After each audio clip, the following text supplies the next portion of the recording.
In the small town of Lutonia, lost among the hills of Millwall, life flowed smoothly and calmly.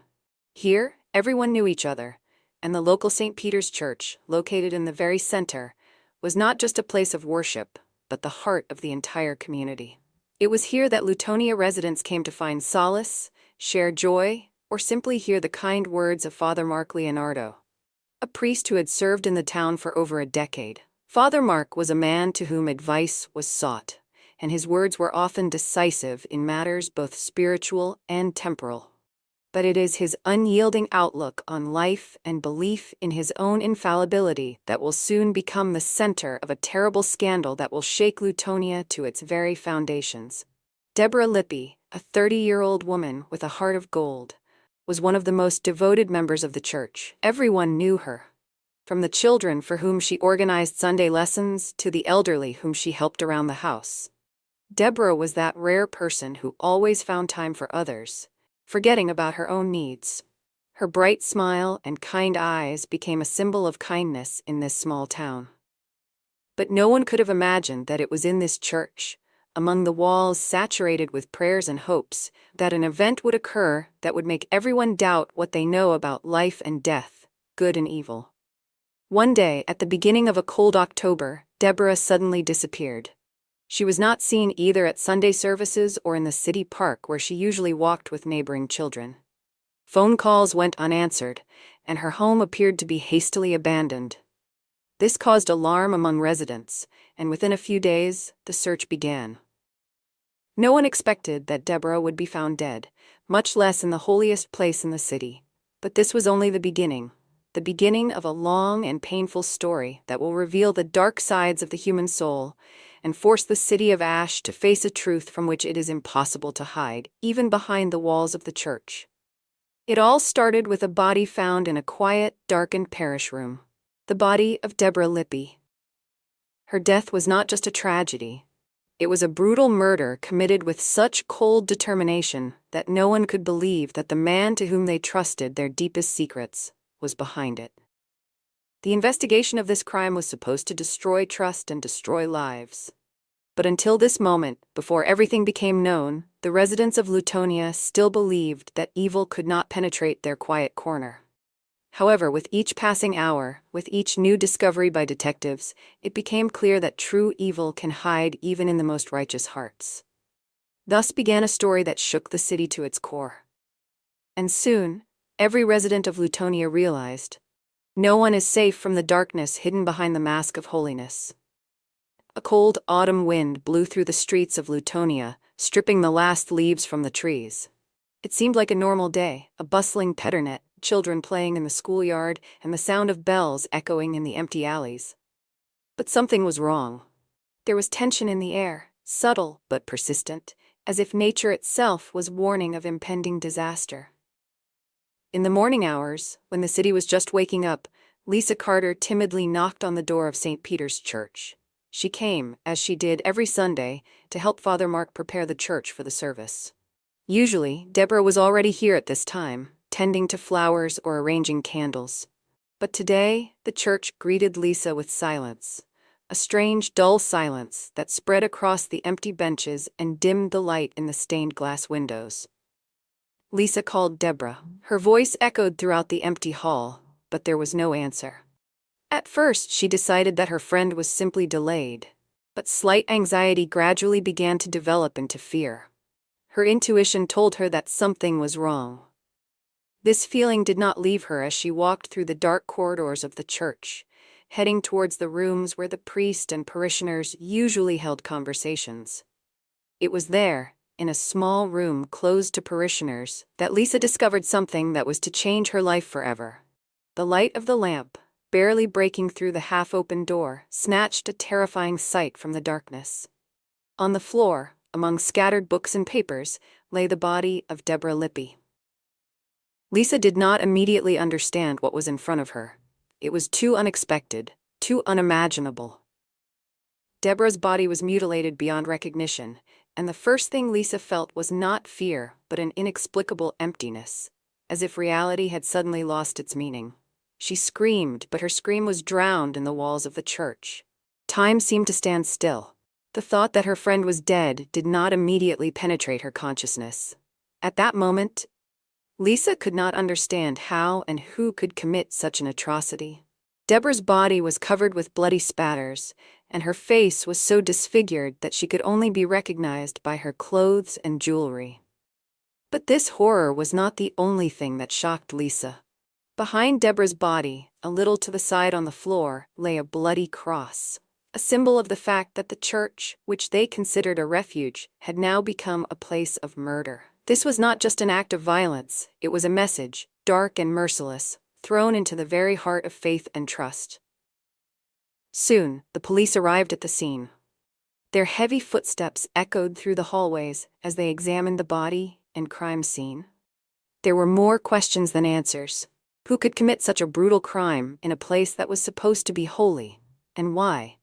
Becky Schumann, a detective known for her keen intelligence and professionalism, took on this case, feeling that it would be one of the most difficult of her career. Becky immediately noticed some oddities. Firstly, the crime scene seemed too clean. Despite all its brutality, there were no signs of a struggle, which was strange given the state of Deborah's body. In addition, her personal belongings were in place, which ruled out the possibility of robbery. Everything indicated that the killer knew Deborah and acted with cold-blooded confidence. Looking around the room, Becky noticed scattered books and papers. Many of them were of religious content, and everything indicated that Deborah was often in this room. But what made her come here on that fateful day? Perhaps she met someone she trusted, but who turned on her? While the forensics team collected evidence, Becky began to analyze possible motives. This murder did not appear to be random. On the contrary, it seemed carefully planned and symbolic, as if the killer wanted to send some kind of message. But what exactly did he want to say? The city was shocked by the news of the brutal murder. Residents could not believe that something so terrible could happen in their quiet corner, where people always left their doors unlocked and greeted each other with smiles. The church, which has always been a symbol of light and hope, was now covered in the shadow of fear and suspicion. Becky understood that a long and difficult path to the truth awaited her. This murder was supposed to be just the beginning. The very catalyst that would bring out the dark secrets hidden behind the facade of decency and faith. And she was ready to plunge into this darkness to find answers to the questions that now tormented all of Lutonia.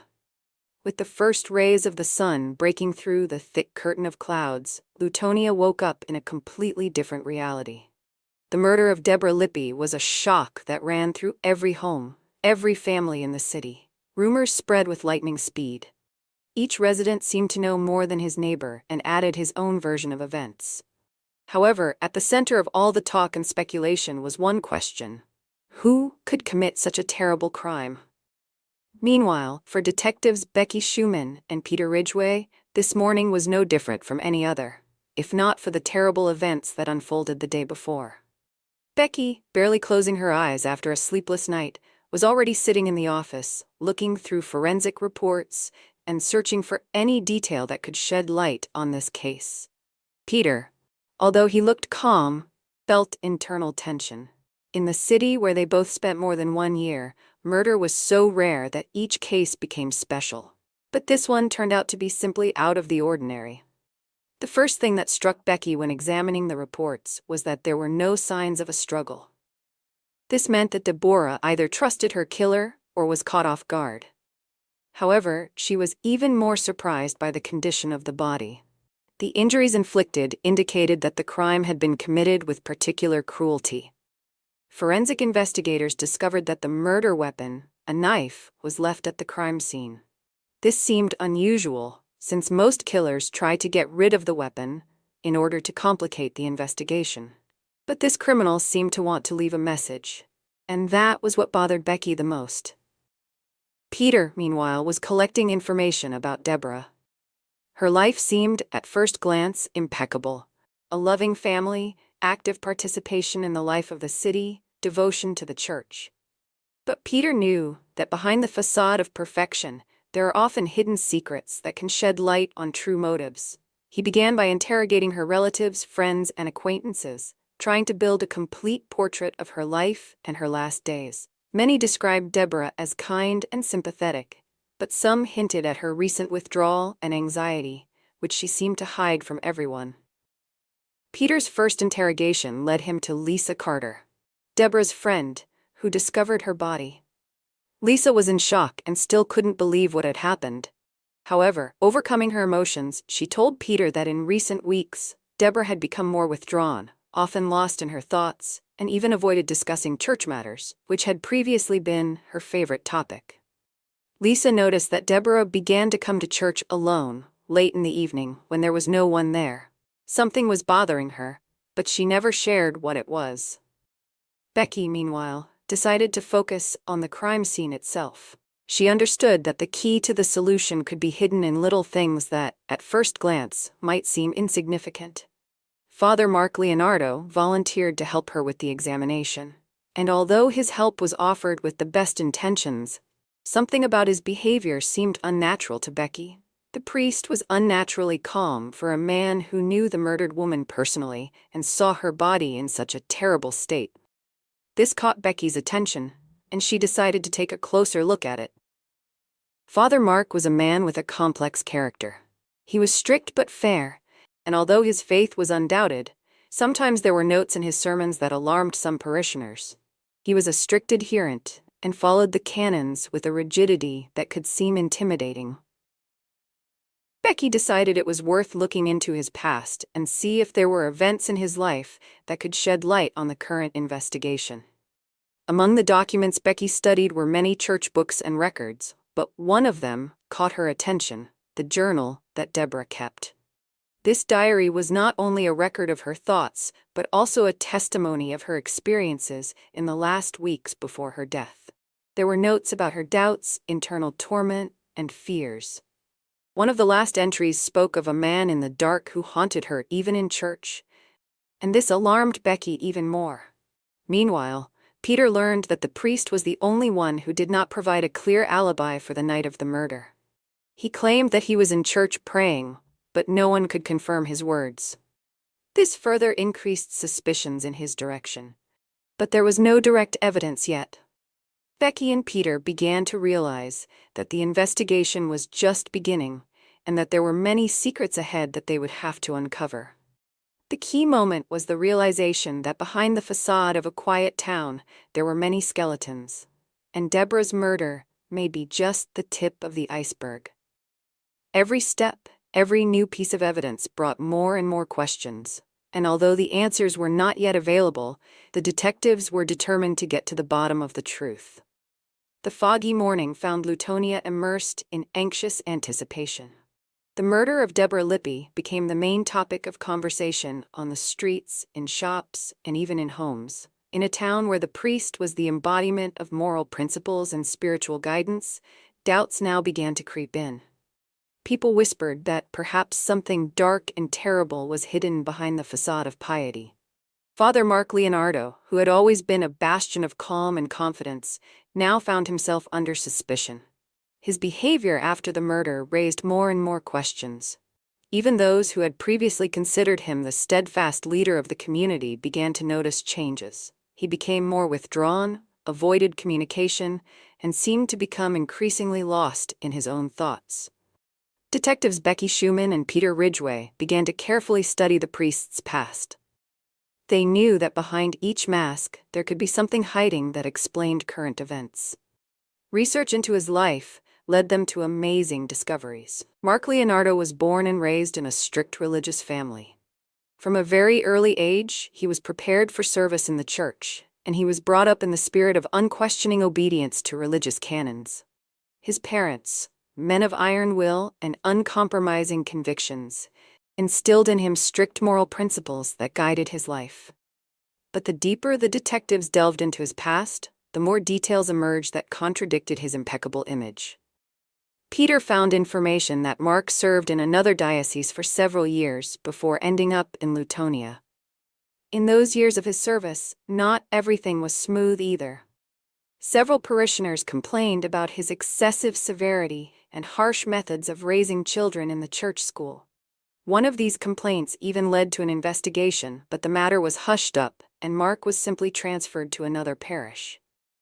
Becky, in turn, began to study his behavior in recent months. What caught her attention was that several people who had previously been close to Mark gradually began to distance themselves from him. She spoke with Amelia Ross, the church secretary who knew Mark best. Amelia was a devoted servant and always supported the priest, but recently she noticed that he had become more withdrawn and irritable. Amelia also mentioned the strange conversation she overheard between Mark and Deborah. These conversations, she said, were intense, but she could not understand their essence. Becky and Peter also noted that Mark was the last person to see Mary in the church on the day of her death. He claimed that they were discussing church matters, and Deborah seemed a little worried, but that was the end of their conversation. However, Mark's testimony did not match the timeline of events. Several witnesses claimed to have seen him leaving the church much later than he claimed. Becky began to realize that Mark may not be who he says he is. His connection with Mary turned out to be much deeper than just the relationship between a priest and a parishioner. In her diary, which Becky found earlier, there were references to a man in black who often visited her in church and tried to convince her of something. These notes became increasingly disturbing as the day of her death approached. She wrote that she felt trapped and did not know how to get out of the current situation. However, so far, there has been no direct evidence of the priest's guilt. His alibi, although it seemed dubious, still could not be disproved. But Becky and Peter knew they had to dig deeper. The question was not only who killed Deborah, but also why it happened. What did Mary know that could make the priest, or someone from his circle, commit such a terrible crime? Meanwhile, the residents of Lutonia began to suspect that the matter might be more complicated than they thought. More and more people began to move away from the church, feeling that their faith had been undermined. It wasn't just a crisis of faith. It was the realization that the man they trusted could be hiding a horrifying secret. Suspicions and fears began to eat away at the calm of the city, turning it from a quiet corner into a place where anyone could be a suspect. Becky and Peter decided to focus on the evidence to avoid making a mistake. They understood that they could be dealing with a person who skillfully hides his true intentions. But the truth always comes out, and they were determined to find out what really happened on that fateful day when Deborah Lippy was killed. As the detectives continued to delve deeper into the case, the atmosphere in Lutonia became increasingly tense. Every day, the city, once calm and friendly, now seemed immersed in a fog of suspicion and mistrust. The murder of Deborah Lippy and suspicions about Father Mark Leonardo turned the community into a place where anyone could become the target of rumors. Conversations began with innocent questions, which quickly escalated into heated discussions and ultimately into accusations. In a local cafe, where residents gathered to discuss the latest news, the topic of murder became the main topic.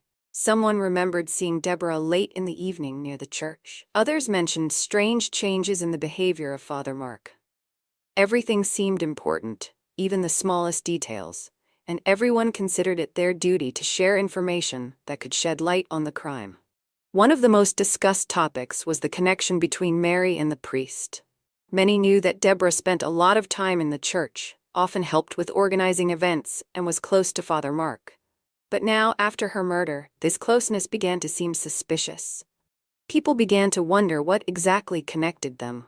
Was it just a spiritual connection, or something more? Amelia Ross, the church secretary, was also drawn into this whirlpool of rumors. She was the only one who worked side by side with Father Mark every day, and the villagers began to suspect that she might know something. But she remained silent. Some even suggested that she could be involved in the murder, since she was always nearby and knew all the internal affairs of the parish. Becky and Peter, realizing that rumors could not only fuel interest in the case but also complicate the investigation, decided to begin a series of meetings with local residents. Their goal was not only to gather more information, but also to try to calm tensions in the community. However, they quickly realized that stopping the flow of gossip would not be easy. At one of these meetings, they ran into John Miller, a local journalist who had been actively covering the investigation. He seemed to know everything about the detective's every move and willingly shared his thoughts with anyone who would listen.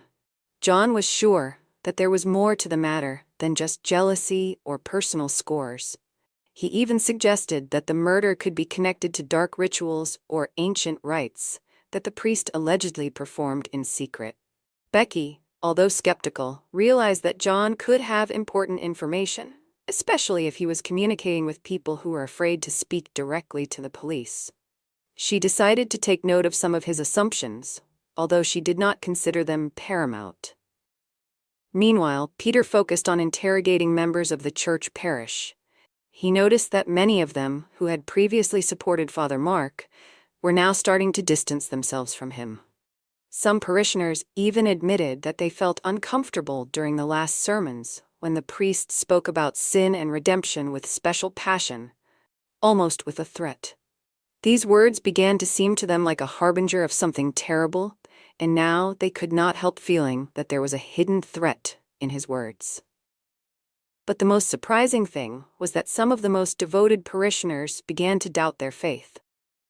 They could not understand how the person to whom they had trusted their souls could be involved in such a terrible crime. These doubts penetrated their hearts and began to destroy the foundations on which their whole life rested.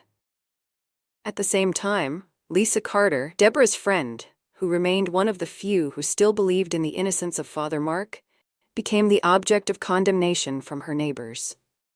Her faith in the priest seemed absurd in the eyes of those who had already condemned him for his crime, and Lisa began to feel cold alienation from those whom she considered friends. Her support for the priest began to seem strange, and this only increased the suspicions around her. Becky and Peter knew the situation was getting out of control. The tension in the city could lead to unpredictable consequences, and they decided to speed up the investigation to prevent further discord in the community. They began to check every detail, every piece of evidence, even more carefully, trying to find something that would help them bring the true killer to light. But so far, the answers were far away, and suspicions were multiplying. In the shadows of the quiet town, fears lurked and began to surface. More mysteries awaited them ahead, and every step seemed to bring them closer to a solution, but also to new questions. The investigation entered a phase when each new piece of evidence not only did not bring clarity, but also confused the case even more. Becky and Peter felt like they were getting closer to something important, but with every step, they realized that this investigation was more complicated than they could have imagined. Each new fact that surfaced seemed contradictory and complicated the overall picture. One of the first problems was that the testimony of witnesses began to differ. Some residents claimed to have seen Deborah and Father Mark together the evening before her death. As conflicting witness statements clouded the murder case of Deborah Lippy, Becky Schumann and Peter Ridgway dove deeper into the investigation. While some claimed Father Mark had left the church before Deborah arrived, others, like Becky, sensed troubling inconsistencies. Peter revisited the crime scene evidence, focusing on fingerprints found on the knives and crucifix. Previously believed to belong solely to Deborah and Father Mark, reanalysis revealed a third, unidentified set of prints, suggesting another person was present, possibly an accomplice or the true killer. Becky re-examined the priest's alibi. A parishioner, Henry Wallace, confessed he wasn't sure he had seen Father Mark on the night of the murder, admitting peer pressure led to his earlier claim. This revelation further weakened Mark's defense. Peter uncovered Deborah's hidden diary beneath her bed. In it, she detailed strange, possibly threatening encounters with Father Mark and hinted at plans to expose him. She also mentioned a third person who knew about her intentions and tried to stop her. This added a new layer of mystery.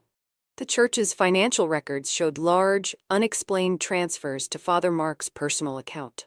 Past involvement in shady real estate deals added to suspicions. Meanwhile, the town of Lutonia grew increasingly paranoid and divided.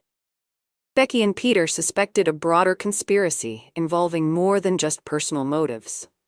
Their suspicion deepened when Peter discovered a hidden birth record confirming that Father Mark had a son born out of wedlock, secretly supported by funds used to build a home for the child's mother. Becky found old letters confirming an affair between Mark and the woman. Amelia Ross, the church secretary, admitted she suspected Father Mark's hidden dealings and recalled Deborah asking probing questions about church finances shortly before her death. Amelia also remembered seeing an unfamiliar man at the church the day of the murder. CCTV footage later showed this man entering the church cautiously that evening, leading Becky and Peter to suspect he might be a hitman hired to silence Deborah. They traced financial transactions from Father Mark to a man named Stephen Fletcher, a disreputable private investigator. Believing Fletcher to be the mysterious man, they tracked him to a nearby motel. After a failed escape attempt, Fletcher confessed. Father Mark had hired him to intimidate Deborah, but the situation escalated, and Fletcher killed her in a panic. Mark feared Deborah would expose his secret child and financial misdeeds. With Fletcher's confession and mounting evidence, Becky and Peter arrested Father Mark without resistance. His silence during the trial broke only once, when he stated he was ready to accept his fate. The jury found him guilty of murder, financial fraud, and conspiracy. He was sentenced to life imprisonment without parole. The trial divided Lutonia. Longtime parishioners struggled to reconcile their faith with Mark's crimes. St. Peter's Church was abandoned, its congregation fractured. Deborah's best friend, Lisa Carter, devastated by the betrayal, left town. Amelia became a pariah, despite her role in the truth's uncovering. Journalist John Miller chronicled the case, urging reflection on blind faith and moral accountability. Though justice was served, the scars on Lutonia were deep. Becky and Peter emerged wiser but burdened. They knew that evil often hides in plain sight, and that seeking the truth, however painful, is a duty that must never be abandoned.